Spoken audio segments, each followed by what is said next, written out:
This is Two Brothers, One Plan, and we're not even going to worry about the weight because if you've been watching, he already reached 100 pounds, you know. And like last week, I promised that I talk about macronutrients, how many macronutrients he's going to get on, how many macronutrients y'all can get on.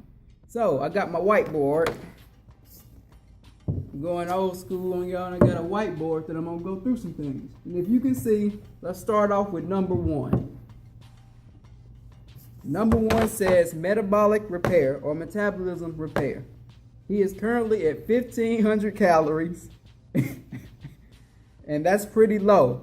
And the whole thing with this is we don't want to keep dropping his calories even lower to even sustain his weight loss, because he's been doing 6 days of cardio as well.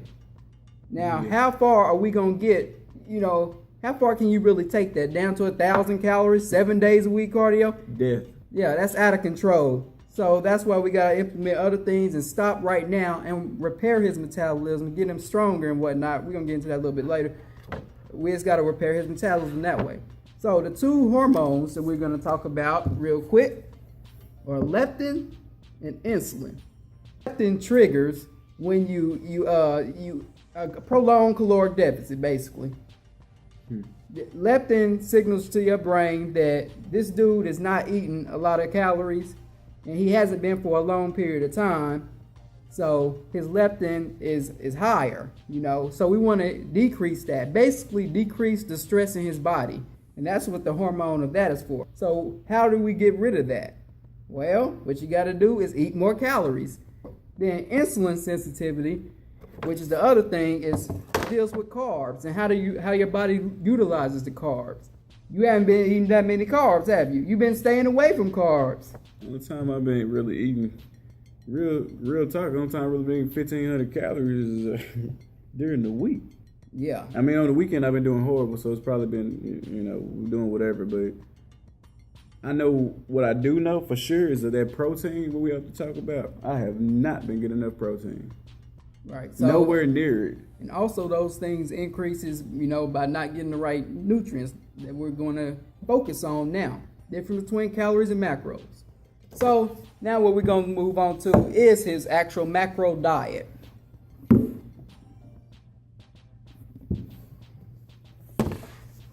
Okay, I got him on, there's protein, carbs, and fats, remember.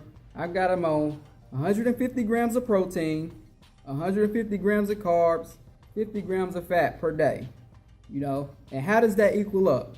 Well, since 1 gram of protein, can you see that?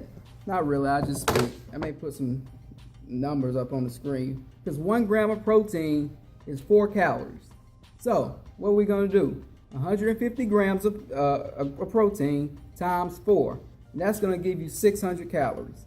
So we're going to do that to the same thing as the carbs, which is the same. Because 1 gram of carb is 4 calories. 150 times 4, 600. So now we got 1,200.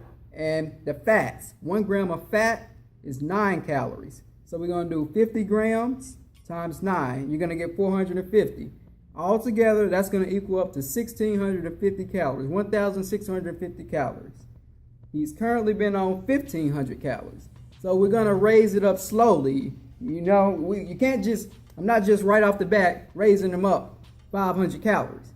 That's not what we're going to do here, because if you do that, you're probably going to gain a lot of excess fat. And by us keeping the macronutrient ratio like 36, so I did the math earlier, it's basically a 36, 27% plan. Now keep in mind, this is a rebuilding plan. This is not a cutting plan. You're probably used to hearing stuff like, high protein. Basically, carbs are going to be the highest a lot of times on a lot of plans.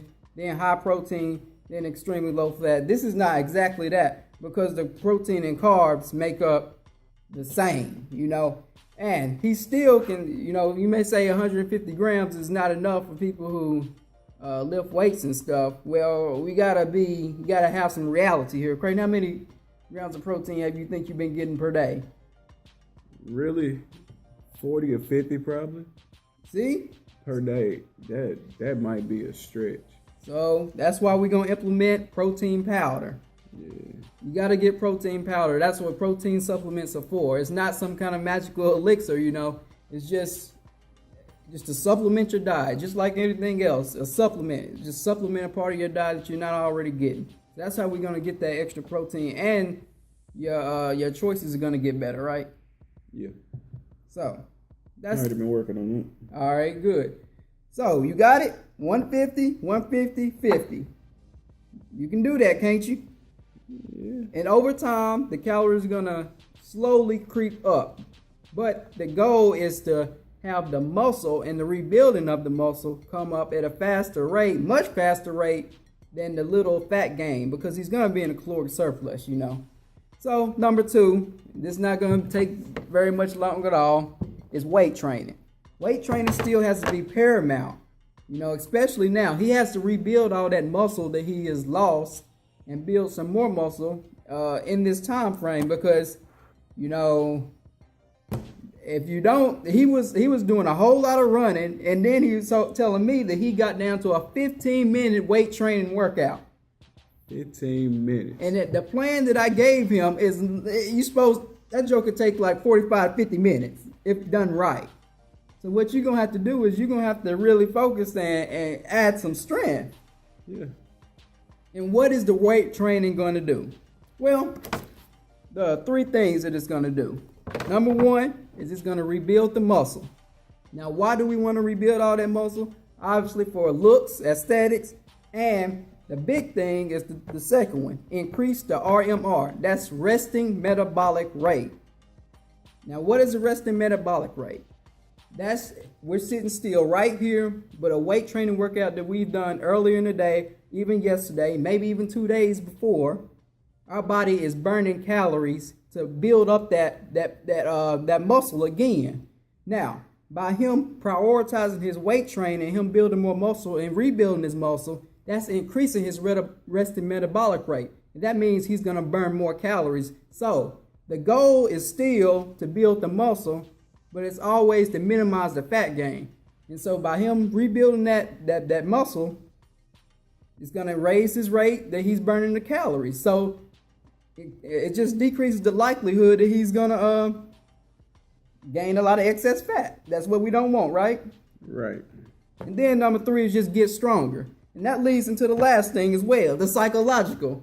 He has been on a cutting diet. A cutting diet is you try not to eat much at all. You tend to try to run it all off. You know, a lot of people do. You look towards the scale, and that's what we ain't trying to do here. Notice I got for the last part, weigh once per week. I don't want him weighing every day.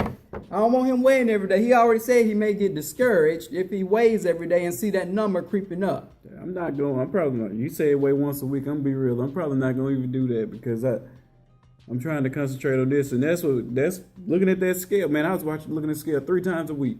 He never told me to do that. That's just what I ended up doing. Kind of got obsessed with it, and that's how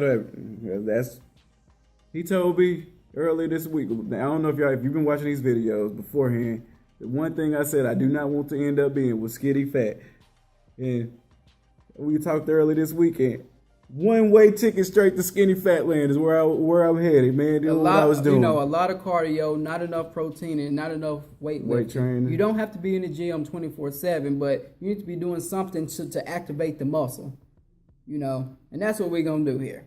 So, those are the points that I got to make. You know, 150 grams of protein, 150 grams of carbs, 50 grams of fat, and this plan is for anti-skinny fat. Repairing metabolism. For those people out there who need some help with the macros, take these. Don't take his numbers, but take 36% of protein, 36% of carbs, and 27% or somewhere around there. They don't have to be exact. That's just what this came out to because it's not an even number. It's 1650. You know, you can take those percentages and round them up or down a little bit, and you can get what you need, right? Right. They can take those macros and do what they need. And just another quick point. We're doing this to rebuild and repair, but we're still not done with weight loss. Yeah. I'm not where I need to be weight wise, but this is gonna rebuild so we can go back down. And it's a necessary evil. yeah. You know. But basically, the next portion of weight loss, when we get down and melt all the rest of the fat off, then Krayton gonna be looking good. He should be looking good after this. I should be in really good shape after that. And guess what? His calories ain't gonna be crap. Yeah. That's the whole thing with this. This is gonna make him all around happier. Get him back stronger. And so let's say he probably don't want to say gain like maybe 20 pounds. Let's say he gained maybe 20 pounds. But guess what? That joker gonna be back at like 2,200 calories. And then when we go back down, his ending spot to be 1,800 instead of like 1,200 or something like that. That's what you want. Yeah. You know, it's just over time. It's not a sprint. It's a marathon. And this is how you're going to do it. Get on a macronutrient plan. I highly recommend it if you need repairing of it. So, did I explain my points well enough? I think so. This is a long video, but it's very informative. I hope so. You know, and then this is just the first week of this. We'll see. We're gonna do a video next week, ain't we? Mm-hmm. To see how he reacted to this, and talk more about it. But that's it for this video. Hope y'all learned something. I don't have that. Never mind. How should we end it? We'll see you next week.